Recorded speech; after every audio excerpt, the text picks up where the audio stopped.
untuk Hulu Sungai Utara ini di tengah keterbatasan PAD nih, Ya, memungkinkankah untuk dinaikkan dengan artinya bidang-bidang tertentu?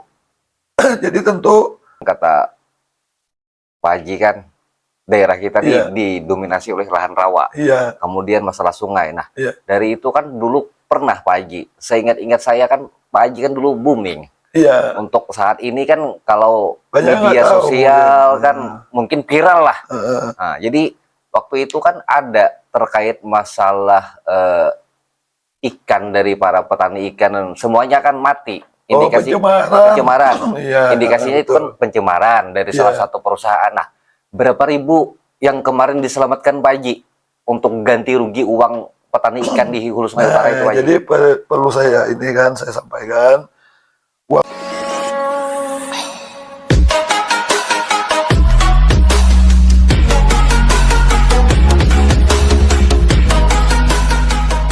Assalamualaikum warahmatullahi wabarakatuh.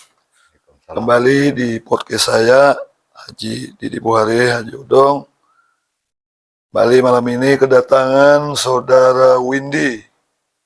Windy ini yang saya kenal seorang media ya, koresponden ya, Responden, Pak Haji. responden dan banyak di organisasi juga. Kebetulan. Jadi gimana nih kabar Windy? Alhamdulillah baik. Jadi kita nih ngobrol santai seperti biasa. Kira-kira nih apa nih dari Windy nih? Terima kasih yang Pak Haji. ingin ingin ditanyakan atau didiskusikan. Apa nih kira-kira? Ya, terima kasih sebelumnya Pak Haji. Ya, artinya saya diterima Ya. dalam keluarga besar podcast Pak Haji Oh kan. iya, boleh. Artinya dalam hal ini Pak Haji, kan kadang-kadang publik kan artinya nih menunggu. Ya. Nah, artinya detik-detik kan artinya permasalahan-permasalahan yang ada di Hulu Sungai Utara Ya, terkait dulu kan dunia permasalahan banjir dan sebagainya. Nah, terlepas dari indikasi Pak Haji untuk mencalonkan diri, ya, ada beberapa hal Pak Haji di media yang perlu digarisbawahi. iya. Kemarin kan ada masalah mengenai Hulu Sungai Utara itu bagaimana Pak Haji tata kelola ke depan mengenai masalah banjir di Hulu Sungai Utara. Iya. Boleh. Jadi terima kasih Windy, ini pertanyaannya mungkin berat tapi penting juga untuk dijelaskan lah sepengetahuan saya. Jadi saya banyak paham tentang konsep tata kelola air, terutama di Hulu Sungai Utara kan, karena geografis kita tuh 89% rawa, merupakan rawa yang tergenang, monoton, ada juga yang rawa yang bisa dimanfaatkan, bisa ditanam. Nah, jadi kalau terkait dengan tata kelola air tadi, kita bicara dulu di hulunya. Iya. Jadi di hulu, dari Hulu Sungai Utara itu ada aktivitas yang tidak bisa dihindari, walaupun juga legal, tapi tetap saja bahwa ada aktivitas, terjadi perubahan bentang alam yang dulunya gunung, bukit, banyak pohon, hutan. Nah, karena ada aktivitas pertambangan, maka terubahlah bentang alam itu. Jadi sejak tahun 92 terjadi produksi itu, nah disitulah HSU apa istilahnya agak sulit penanggulangan banjir itu. Karena apa? Itu kan hukum alam artinya debit air yang datang mungkin bisa lebih banyak daripada tahun-tahun sebelumnya lah, sebelum ada aktivitas itu. Bisa juga terjadi sedimen, karena begitu ada aktivitas, itu ada partikel, debu, kerikil, dan lain-lain. Tanah itu kan mengikuti arus, mengalir. Nah, mungkin juga terjadi sedimen, surutnya sungai-sungai, sekunder, primer. Nah, itulah yang menjadi problem selama ini, mungkin yang perlu kita tangani. Jadi kalau saya sih punya konsep, di mana tata kelola air itu kita membenahi secara komprehensif. Apa arti komprehensif itu? Menyeluruh. Iya. Jadi pertama kita normalisasi sungai-sungai induk yang ada. Kemudian kalaupun itu terganggu secara sosial, dalam artian karena kan di bantaran sungai kan banyak juga tuh Iya, pemukiman, pemukiman. perumahan. Nah, kita juga tidak mungkin ini sudah ada pemukiman, udah puluhan tahun juga, tiba-tiba kita harus seperti di kota-kota lah digusur, kan kita tidak ingin tidak. seperti itu. Nah, saya menawarkan solusi bahwa kita membuat sodetan, nah, yang berkali-kali di media, kemudian di podcast lama juga, Iya. itu pernah saya ungkapkan, kita buat sodetan, ada sodetan utara yang meliputi dari perbatasan HSO dengan Tabalong, mungkin di daerah Pasar Arba lah. Di utara itu disodet melalui hutan atau hapau bahasa kita, Iya. sampai ke Sambujur, Kecamatan Paminggir, lurus ke Sungai Barito. Nah, di situ nanti dibuatlah pintu air untuk menahan. Apabila Barito lebih dalam, kita tutup. Apabila kita lebih dalam, air yang perlu kita buang, kita buang. Bisa juga pakai sistem pompa di situ nanti. Nah, itu satu. Yang kedua, kita bisa juga nanti membuat sodetan banjang batas di Barabai, Pinangkara, Pinanghabang. Nah, itu diluruskan bypass ke Babirik. Nah, jadi air yang dari Sungai Balangan itu dipotong, dibagi arusnya ke sana untuk menghindari ada 4 kecamatan, Banjang, Muka Tengah, kemudian Alabiu, kemudian Babirik. Nah, Bahasa kalau kasarnya ini dipecah Pak Haji. ya membagi arus air, Bagi lah. arus. Karena banyak orang tidak tahu Sungai Tabalong dan Sungai Balangan itu ketemunya di Desa Pakacangan, menjadi Sungai Nanggara namanya. Jadi dua sungai menjadi satu. Nah, itu. Jadi apa istilahnya, hukum alam yang alam. sudah yang kita terima dulu itu mungkin karena sudah ada campur tangan manusia, Iya Pak Haji. sehingga sudah tidak ini lagi, tidak bisa lagi, itu tidak baik lagi lah untuk kehidupan lingkungan kita. Nah, itu yang kemudian kita juga perlu membangun pintu-pintu air, tanggul, pengaman, agar penanggulangan dari banjir tadi yang mengganggu pertanian tentunya. Iya.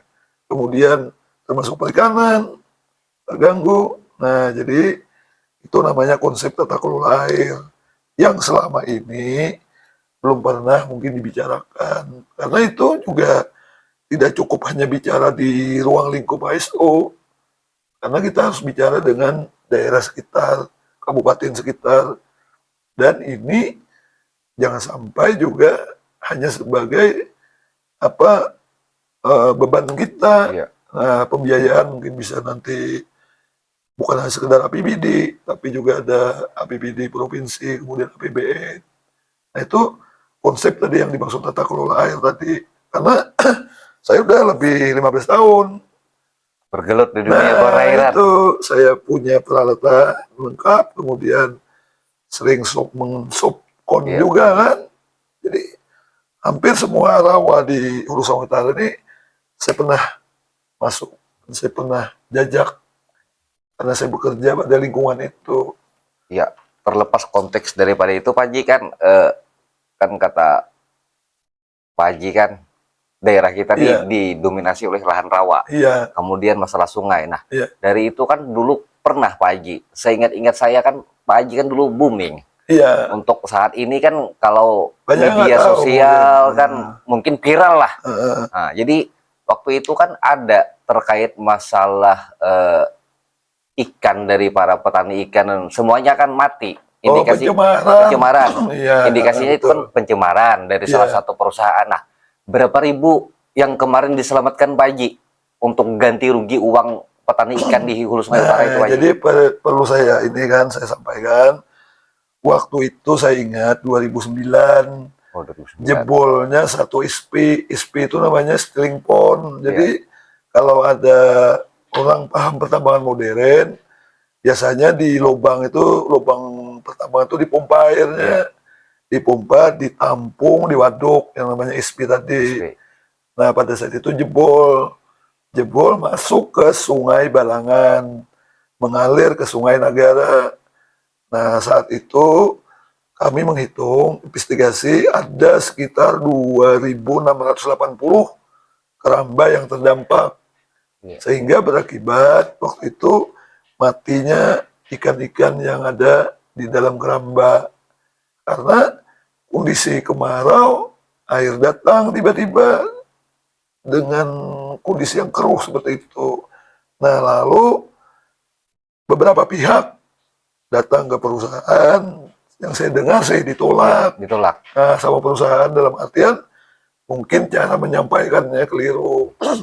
Nah, karena waktu itu kita memang kan jujur saya bergelut di aktivis lingkungan juga, di media apa di lembaga swadaya masyarakat sosial juga, ekonomi juga. Majulah saya ke Adaru waktu itu bersama teman-teman. Ada 4 orang lah teman-teman yang saya tidak sebutkan. Katanya Pak Haji, kemarin kan DPRD Hulu Sungai Utara kan menggandeng Pak Haji juga kan untuk proses itu Pak Haji. Akhirnya bekerjalah dengan pemerintah sama-sama. Tapi yang menjadi trigger saya yang protes keras ke perusahaan. Saya protes sampai saya ancam kalau tidak diselesaikan daerah lintasan di Paminggir saya tutup karena masih wilayah Hulu Sungai Utara. Nah waktu itu perusahaan responsif. Nah dibawalah kita bicara artinya bagaimana penanggulangan penggantian. Nah waktu itu saya ingat pertama pemerintah mengajukan sekitar 750 juta permohonan penggantian. Saya bilang ini tidak cukup, hitung ulang, hitung lagi, naik jadi 1,4 miliar. Saya bilang belum, ini hitung lagi. Kita kan untuk mengayomi masyarakat yang terdampak. Itu kan perusahaan besar. Nah sampai waktu itu dihitung 2.200.000.000 plus 200 juta untuk PDAM karena terganggu pengolahan air berdampak. Nah saya bilang jangan dulu dimasukkan ke perusahaan itu, kita tunggu daerah kabupaten sebelah. Jangan-jangan nanti kita salah menghitung. Nah waktu itu karena pemerintah yang berwenang, pemerintah memasukkanlah catatan pergantian itu senilai 2.400.000.000. Nah begitu beberapa hari ternyata benar daerah kabupaten sekitar kita itu, tetangga itu kerambanya cuma 800 sekian diganti dengan jumlah yang sama kita 2.400.000.000, sedang kita kerambanya 2.680 sekian tadi. Nah jadi kita kan ada salah hitung, kekurangan menghitung. Tapi yang namanya sudah disampaikan, disetujui ya tidak bisa berbuat apa-apa kan. Ya tapi alhamdulillah juga waktu itu uang itu pemerintah yang mengelola, pemerintah yang menyerahkan. Kalau nggak salah dulu antara Dinas Perikanan, waktu itu Pak Sekda yang diwakili pemerintah beserta bidang-bidang lain. Nah mereka itu yang membagikan dan alhamdulillah saya dengar rata-rata dapat. Nah itu salah satu advokasi pembelaan saya yang sangat keras kepada perusahaan itu. Dan tidak sampai di situ, saya jaga tuh, saya jaga. Nah kemudian di 2000 berikutnya kalau nggak salah 2011 terulang lagi, protes lagi kita. Jadi yang sama. Nah protes waktu itu alhamdulillah juga ada dampak positif dalam artian begini, responsif lah, bukan dampak positif setelah pencemaran itu. Responsif mereka dengan protes keras kita itu diberilah waktu itu semacam WTP, water treatment, olahan air bersih yang ada di Kutaraja itu apa sih nama rumahnya itu di sekitar Kutaraja itu dibangun. Jadi ada sumbangan dari perusahaan sekitar 5 miliar waktu itu. Kalau CSR Pak Haji? Ya bukan CSR juga, itu kompensasi lah bahasa saya seperti itu. Nah, itulah apa istilahnya ya advokasi yang kami lakukan, dan itu ada sejarah yang bisa diingat di situ, Ada histori lah. hal yang menarik lagi Pak Haji. Kan Gimana? waktu kejadian itu kan Pak Haji kan bersama tim Iya, investigasi. iya, Benarkah kan Pak Haji di daerah kan artinya kabupaten lain kan, khusus saya sebutkan aja kan, Sungai Kanio sama Sungai Makayahu tuh pernah apa siang-siang malam-malam itu mengumpulkan data investigasi itu, iya, hujan-hujanan. iya. Dulu kan bukan 1-2 hari, itu hampir berbulan-bulan kita kan. Kita ini kan begitu ada pencemaran, kita ingin tahu sumbernya kan. Iya. Nah, makanya waktu itu kita paham bahwa di situ ada aktivitas. Yang saya ingat, saya berjalan itu berapa kilo di sungai, di tepi sungai Jaing, di daerah Balangan lah. Halangan. Itu, tapi ya itu kan masa lalu lah, masa Iya. lalu mungkin juga sudah diselesaikan kan. Iya. Artinya secara bertanggung jawab lah oleh perusahaan yang kita maksud itu. Ya sudah kelar lah untuk masa Iya, lalu Pak Haji lah. Iya, Nah betul. sekarang Pak Haji kan dalam hal itu kan Pak Haji kan mengambil risiko nih. Iya, Artinya niatnya untuk masyarakat itu sebenarnya seperti apa Pak Haji? ya jadi bukan risiko yang kecil. Iya. Saya jujur, banyak saksi lah. Saya juga udah berkali-kali mau ditangkap, Kalau diteror sudah. diteror. Saya pernah diperiksa Ya. sekitar 4 jam di markas tentara. Saya diperiksa, saya didatangi oleh 4 buah mobil. Jadi waktu itu lengkaplah semacam penegak hukum ya, mengaku Iya. penegak hukum. Kemudian memeriksa saya. Saya jelaskan, selama ini bukan kepentingan saya pribadi. Saya teriak-teriak tentang lingkungan itu karena banyak hajat hidup orang banyak di sungai itu, Sungai Nagara ini. Kalau dicemari, saya bilang, ya udah, bubarkan aja SO ini, likuidasi saja, atau direlokasi aja. Saya protes keras. Karena kita kan, air baku yang kita minum kan dari PDAM kan, Dari PDAM. bukan sumber air bawah tanah, Iya. air sungai kan. Nah jadi, kekhawatiran itulah saya ungkapkan. Jadi, dianggap saya ini pembangkang, dianggap saya ini mengganggu perusahaan, padahal tidak. Nah setelah saya bicara selama 4 jam diperiksa, ternyata benar. Data yang kita sampaikan Iya. kan benar. Data yang diadopsi di lapangan kan sesuai. Dan kita Fakta. diundang kembali, diapresiasi. Nah waktu itu, kalau nggak salah ada janji dari pihak perusahaan juga ingin membantu pemerintah daerah. Jadi, artinya risiko itu ya sudah saya pahami. Yang namanya aktivis, saya ini kan jujur aja, makanya jujur, orang ada melihat saya ini orang yang sangat dianggap garang, Iya. ada juga yang bilang preman, intinya saya tidak pernah merugikan orang lain, tidak pernah merampas harta orang lain, tidak pernah bersangkutan dengan hukum, kan begitu. Iya. Selama ini yang saya perbuat, artinya saya demo kepada pemerintah waktu itu ya, di tahun-tahun di bawah tahun 2010 lah. Saya demo berkali-kali ke pemerintah daerah di provinsi, saya demo. Bukan kepentingan saya juga. Kan, dikala ada kebijakan pemerintah yang ingin melenceng, ya kita kan mengingatkan aja bahwa ini yang dilakukan ini merugikan masyarakat. Banyak kemarin angkutan kan ada angkutan semen kan. Iya. Nah itu yang overload kan, angkutan di atas 70 ton. Siapa yang berani? Saya ya maju di depan bersama teman-teman. Lagi-lagi Saya tahan perusahaan mobilnya. raksasa ini Pak Haji. Iya, saya lawan. Saya tidak pernah takut dalam hal ini. Artinya kita takut. Itu kan angkutan itu kan besar, berat, Berat. mobilnya panjang. Pertama, kemacetan. Yang kedua itu yang paling penting, ketidaknyamanan kita berlalu lintas. Kedua, yang ketiga itu jalan. Itu rusak. Karena Ada yang longsor kapasitas kemarin. tomasenya. Iya. Nah, itu berkali-kali saya tidak cukup di kabupaten, sampai saya ke provinsi, DPRD provinsi mengungkapkan itu, protes keras, DRDP itu.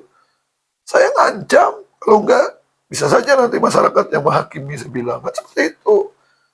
Nah jadi ya dunia aktivis itu kadang dipandang juga seperti Jadi bagaimana Pak Haji ekstrim. menyimak, menyikapi itu harus gerak cepat kan? Terkadang orang baru bicara kan Pak Haji sudah belum bicara sudah ada tindakan. Iya, Responnya karena kan gini, kita tuh memaklumi juga masyarakat tuh sebenarnya banyak yang peduli, Iya.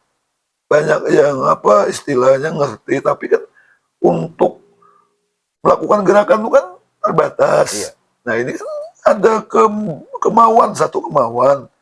Yang kedua harus punya mental Iya. yang kuat. Yang juga ya moral juga harus di depan.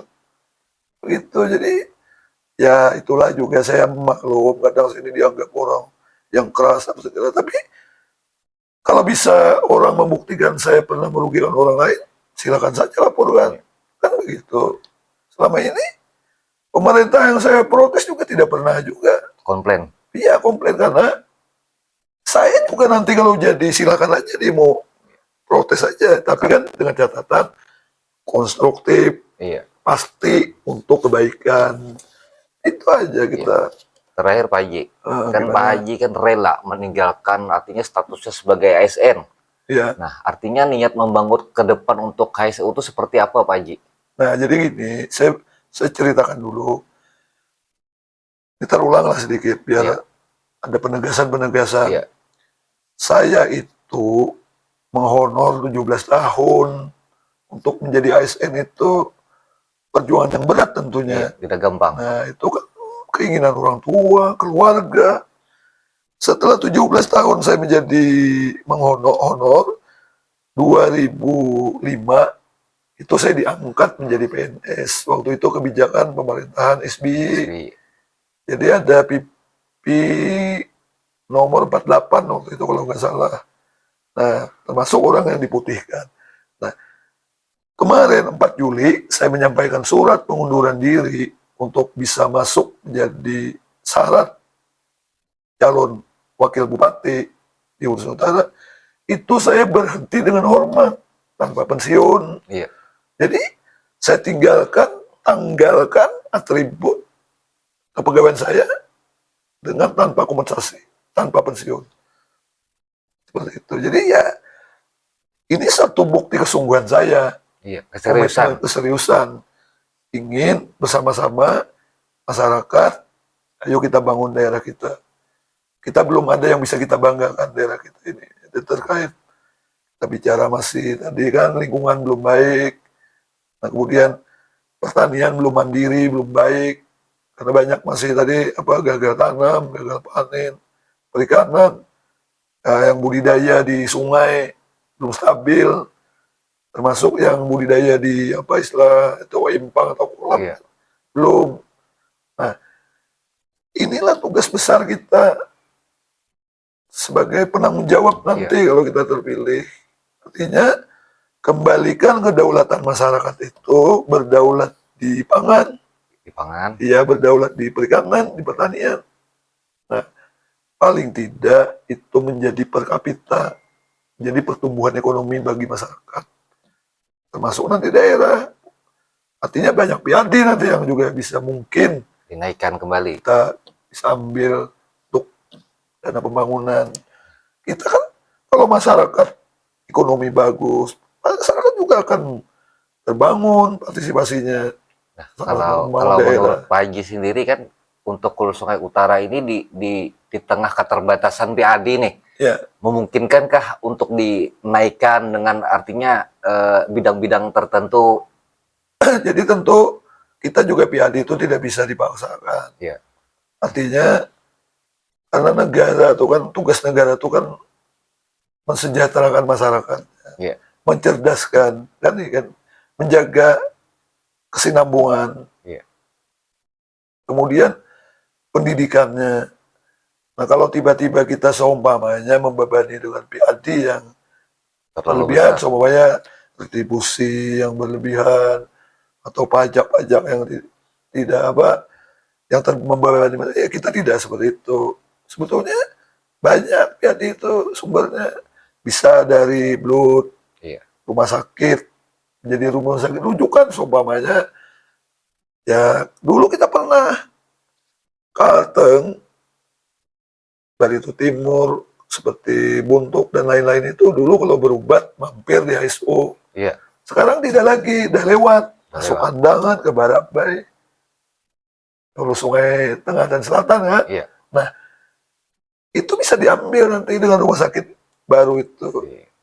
Artinya itu kan PAD juga. Nah termasuk seumpamanya ada tempat-tempat wisata modern kita bangun. Iya.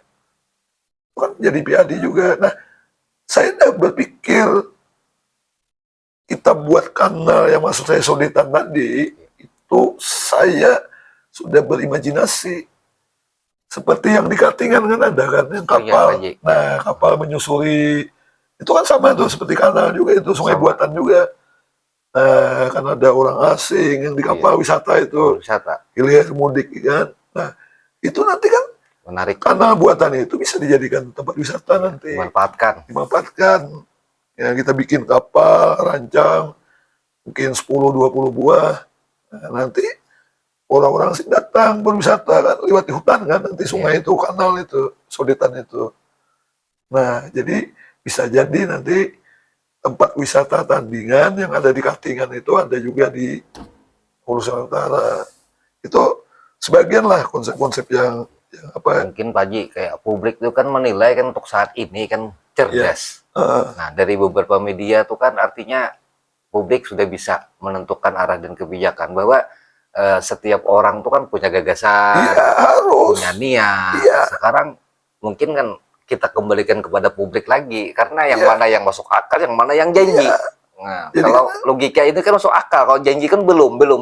Jadi kan begini, saya ini kan tadi kan karena latar belakang aktivis, Iya. saya komitmen karena kita nih kalau hanya sekedar menunggu APBN yang jatuh ke Iya. Hulu Sungai Utara ya normatifnya seperti ini. Seperti ini. 1,2 triliun APBD kita 1,3. Nah saya ingin Balangan itu Kabupaten Pamekaran kita itu sudah menembus 3,7 triliun. Walaupun memang ada di BIHA yang besar. Tapi kan kalau kita punya gagasan, kita punya konsep. Ini kan HSU kan termasuk juga daerah sekitar IKN. Iya. Nah, kita brandkan aja. Artinya HSU menjadi penyangga pangan IKN. Ya, tadi salah satunya konsepnya tata kelola air diperbaiki. Kita kuatkan pertanian, perikanan. Ikan-ikan yang tadi yang dihasilkan dari kanal, dari danau, dari sungai itu menjadi ikan-ikan olahan. Nah, sehingga bisa dikirim ke wilayah IKN. Mungkin swasembada pangan bisa meningkat lagi, Pak Haji. Bisa, itu. Saya yakin Allah Subhanahu wa Ta'ala memberikan alam yang banyak air itu tentu ada maksud dan tujuan. Bermanfaat. Nah, karena apa? Dari kabupaten lain itu tinggi, daerah dataran tinggi, kita daerah resapan. Nah, kenapa kita tidak manfaatkan? Nah, nanti tunggu aja visi misi kami. Rahasia tuh Pak Haji, untuk saat ini. Iya, jadi tunggu aja. Intinya satu, setiap jengkal rawa yang di HSU kita buat menjadi rawa yang produktif. Berdaya guna, hasil guna, tepat guna. Iya, itu konsepnya itu seperti itu. Terima kasih Pak Haji, menarik sekali nih bincang-bincang kali ini nih. Ya alhamdulillah lah kita, karena memang kita ini bukan orang rumahan kan. Iya. Kita ini besar di jalan. Artinya ya dalam arti itu bukan juga yang seperti Ali Topan anak jalanan. Ya kita ini kan bergaul ke ujung. Jadi alhamdulillah banyak dapat masukan, keluhan, saran. Nah itu kan menjadi modal gagasan kita. Orang kalau sekedar baca buku artinya copy paste aja konsep-konsep, ya bisa aja, tapi uji aja nanti, kan nanti ada ada debat kan. Debat. Nah, yaudah uji aja isi kepala Ya, masing-masing. karena mungkin Pak Haji, orang masih berpikir kan Pak Haji kan sudah duluan. Karena kan pengalamannya tadi sudah ada. Ya makanya kan kalau bicara tentang rawa, mohon maaf, Oke lah, saya udah jauh keliling. lebih kenal rawa di Hulu Sungai Utara. Tanya aja masyarakat dari Babirik, Danau, Alabiu, Sampai ke Paminggir. Banjang, Paminggir, Utara, Selatan, rawa mana, danau mana yang tidak pernah saya masuki. Karena memang basic saya, Basicnya, pekerjaan saya, sampingan saya membawa alat berat beserta tongkang tadi normalisasi sungai, saluran. ke danau-danau, ke rawa-rawa itu. Itu Pak Windy mungkin. Oke. Terima kasih Pak Haji. Badan sekilas lah. Iya. Mudah-mudahan dalam kesempatan lain kan saya bisa diterima kembali di Di podcast. podcast. Iya. Saya senang juga ini. Artinya ya pertanyaan yang sedikit ekstrim kan. Iya. Artinya setelah sekian lama akhirnya malam ini bisa ketemu. Jadi ya terima kasih. Mungkin itu yang bisa dulu kita sampaikan, diskusikan lain kali tadi ya. Iya, Kita baik. siap undang lagi Pak Windy. Terima kasih. Assalamualaikum warahmatullahi wabarakatuh.